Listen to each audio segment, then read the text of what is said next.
Hey guys, if a business is sold for market value and there is $500,000 sitting in the company's bank account, here is the big question.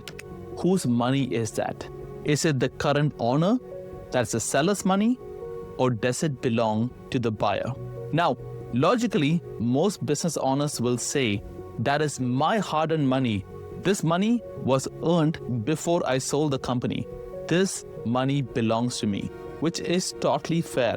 But when it comes to mergers and acquisition, especially in small to mid-sized private deals, it is not that simple. And working capital is an issue that shows up in almost every deal. In today's video, I'm going to break it down. What working capital actually is, why it matters, and how to structure it the right way, whether you're buying or selling a business. So let's get right into it. My name is Anish and I'm an M&A strategist and a business owner. I have bought and sold companies and now I help other business owners and acquirers structure their deals in the right way. And through this channel, I bring you a real practical, no BS advice to help you build serious wealth through business ownership. So now, before we dive into the topic of working capital, let's zoom out and talk about what actually happens when a business is sold. In most profitable businesses, especially in North America, the deal is done as a share sale. That means the buyer is acquiring the entire entity. So instead of buying the individual assets, they're actually buying the shares of the whole company. So everything inside the company, like the asset, the liabilities, the contracts, the cash in the bank, the amount owing to people, technically everything gets transferred from the business owner, that's a seller, to the buyer. So think of it like buying a house and handing over the keys. Everything in the house goes to the new buyer. From the buyer perspective, well, the cash in the bank is mine because I bought the whole business. And you know what? That is a fair point too. But from a seller side, that doesn't always sit well. So let's break it down properly and define what working capital really means. What is working capital? Here's a simple formula. Working capital is current asset minus current liabilities. So now what all falls under that? Assets like cash in the bank, customer receivable, inventory that's already been paid for, minus the liabilities, the current liability I'm talking about, accounts payable, accrued payroll, short-term obligation like taxes or bills. So working capital is the money that keeps the business running on a day-to-day. It's not profit, it's not investment, it's just fuel in the tank, without which even a profitable business cannot operate. That's why working capital is a very critical part of the deal and needs to be talked about when buying or selling a company.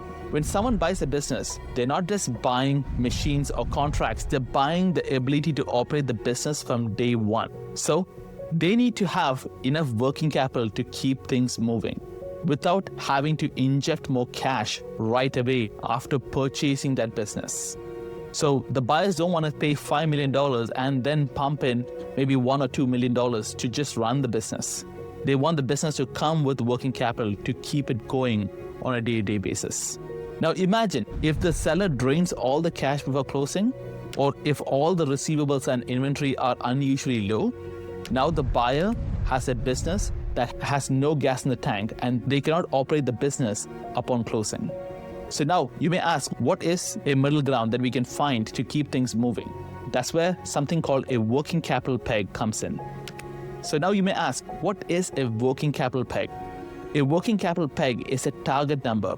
It's based on how much working capital the business normally needs to operate. Now let's say over the past 12 months, the business needs approximately $100,000 in cash, $80,000 of inventory, $60,000 of payables.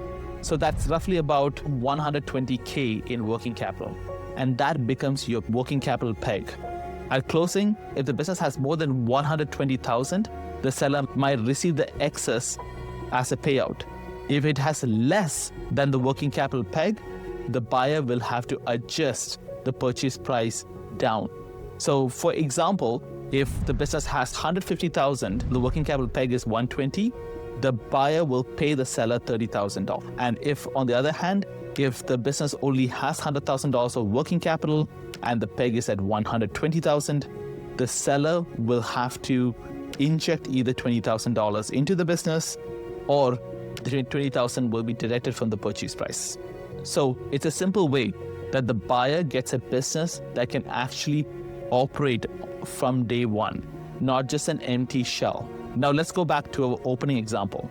There's $500,000 sitting in the company bank account. Great. But the question here is that cash included in the deal? Well, it depends. If the business normally requires $100,000 in cash, that extra $400,000 will be considered as an excess working capital. The buyer could assume that as part of the purchase price, so they would add that extra $400,000 onto the purchase price to get that $500,000 in the bank. Or the seller could talk to his accountant and see that if they can take out that $400,000 in a tax-efficient way. That all depends. So either way, you'll be shocked how often this gets overlooked in an LOI. If you don't clarify things early, the buyer might assume that the working capital in the bank belongs to them, and the seller might lose out on the money or possibly affect the deal itself. Either way, it is not good. And you want to clarify working capital early on in the LOI stage. So now let's talk about how to structure working capital the right way. So to avoid these surprises, this is how you structure it. Step number 1, review through historical working capital requirements. After that, set a working capital peg. So don't wait until the final agreement. Define this working capital peg early on in the LOI stage. And also break it down in terms of what that working capital peg is. Is it $120,000 of cash? Is it cash and accounts receivable and inventory? And kind of put a baseline for each of those categories. This will save you from more negotiations or more miscommunication that can happen in the deal. And the next step is do a true up at closing. That means like do a count, measure the actual working capital compared to the peg, and then use some holdbacks or escrow if necessary that gives you enough time to verify the numbers post-closing so you can avoid some disputes. This protects both sides when it comes to a deal and keeps things clean. Okay, so I'll give you a real example of working capital. In one of the deals I worked on, the seller had about $90,000 in average working capital.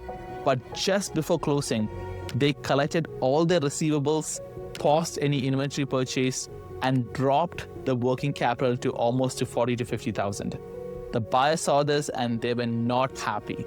And they asked for a reduction of the asking price just before closing. And that created a lot of frictions. It almost killed the deal, and the seller had to inject his own personal funds into the business to maintain that peg.